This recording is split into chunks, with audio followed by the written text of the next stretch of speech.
పల్నాడు జిల్లాలో దారుణం జరిగింది. మరో మహిళతో వివాహేతర సంబంధం పెట్టుకుని భార్య 7 నెలల కుమారుణ్ణి హతమార్చాడని పోలీసులు తెలిపారు.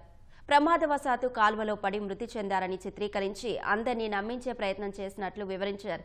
చివరకు దర్యాప్తులో నిజాలు బయటకు రావడంతో నిందితుడు కటకటాల పాలయ్యాడు. తన భార్యని 7 months బేబీని అడ్డు తొలగించుకోవాలన్న ఉద్దేశంతో గొడవ పడతా ఉన్నాడు రోజు. అయితే ఆ అమ్మాయి కంప్లైంట్ రూపంలో అయితే ఏమి ఇవ్వలేదు మాకు.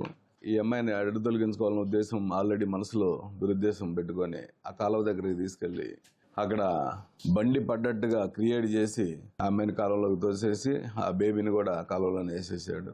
అది అన్ఫార్చునేట్లీ ఆ బేబీ ఇంకా దొరకలేదు, ట్రై చేస్తా ఉన్నాం.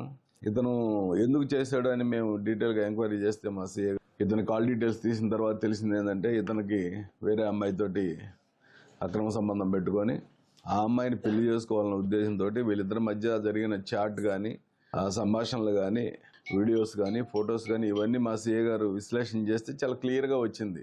ఆ అమ్మాయిని చేసుకోవాలన్న ఉద్దేశంతో దుర్మార్గంగా ఆ అమ్మాయిని చంపేయడం జరిగింది. కాబట్టి అతన్ని అరెస్ట్ చేసి కోర్టుకు పెట్టడం జరుగుతూ ఉంది. ఆ అమ్మాయి సంబంధం కూడా ఏమైనా ఉందా, ఆ అమ్మాయి ఈడు కలిసి చేయాలనుకున్నారా లేకపోతే ఇతను ఒక్కడే నిర్ణయం తీసుకున్నాడా అనే దాని మీద కూడా వివరం తెలుసుకునేందుకు మళ్ళీ పోలీసు కస్టడీ కూడా తీసుకోమని చెప్తా ఉన్నాను.